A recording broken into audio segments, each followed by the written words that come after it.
جس کو شب برات کہتے ہیں، یہ فیصلے والی رات ہے، برکتوں والی رات ہے اور اللہ کو یاد کرنے والی رات ہے۔ اس میں دو گروپ ہیں، ایک وہ ہے جو مسجدوں میں عبادت کرتے ہیں اور ایک وہ ہے جو گھروں میں کرتے ہیں۔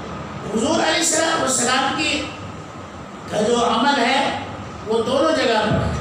آپ نے جہاں مسجد میں عبادت کی وہیں آپ نے گھر میں بھی عبادت کی، گھر میں بھی آپ نے خوب نماز پڑھی۔ گھر اس لیے گھر میں بھی عبادت ہونی چاہیے، اللہ کو یاد کرنا چاہیے۔ حضور اکرم صلی اللہ علیہ وسلم کی ایک زوجہ محترمہ ہے، میری اور آپ کی ماں ہے، تمام مسلمانوں کی ماں ہے، حضرت سیدہ حفصہ رضی اللہ تعالیٰ عنہ، حضرت عمر فاروق کی لڑکی ہیں، صاحبزادی ہیں اور حضور اکرم صلی اللہ علیہ وسلم کی بیوی ہیں اور ہماری اور آپ کی ماں۔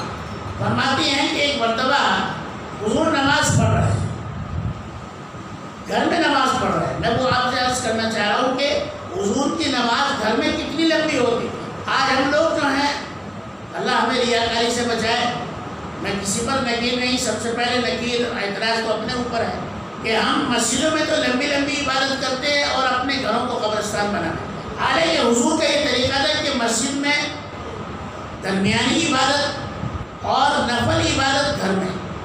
تو حضرت حفصہ رضی اللہ تعالیٰ عنہ فرماتی ہیں کہ ایک مرتبہ حضور نماز پڑھ رہے تھے، میں بھی پیچھے جا کے کھڑی ہو گئی۔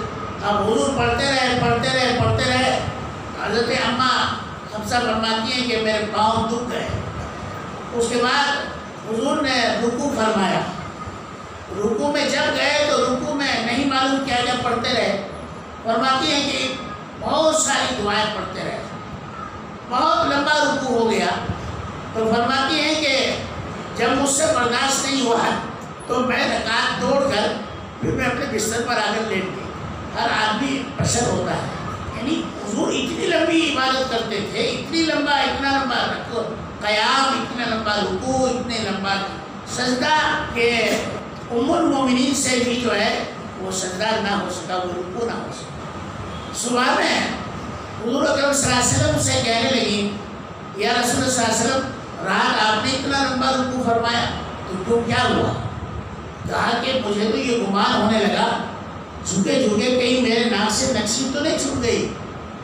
تو صلی اللہ علیہ وسلم مسکرانے لگے، ہنسنے لگے کہ کیا بات کرتی ہو؟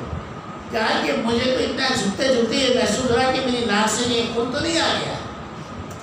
میرے اور آپ کے آقا گھر میں اتنی لمبی عبادت کرتے۔ تو میرے بھائیوں، میرے بزرگوں، جہاں عبادت جو ہے وہ مسجد میں ہے، وہیں عبادت گھر میں بھی ہے۔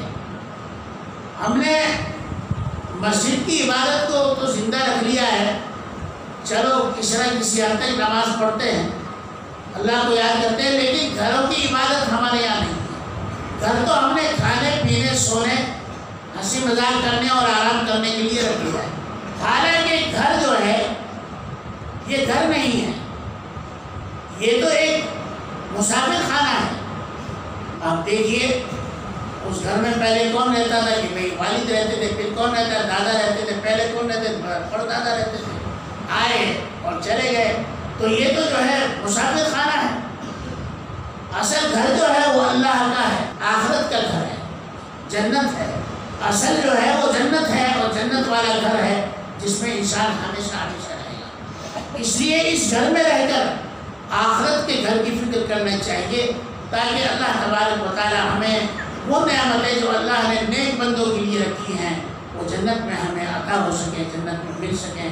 اس لیے دعا فرمائیں اللہ تبارک و تعالی ہماری شب قدر بھی، شب برات بھی اور شب قدر بھی اور آنے والا رمضان بھی اللہ تعالیٰ اپنی بارگاہ میں قبول فرمائے۔ وآخر دعوانا الحمدللہ۔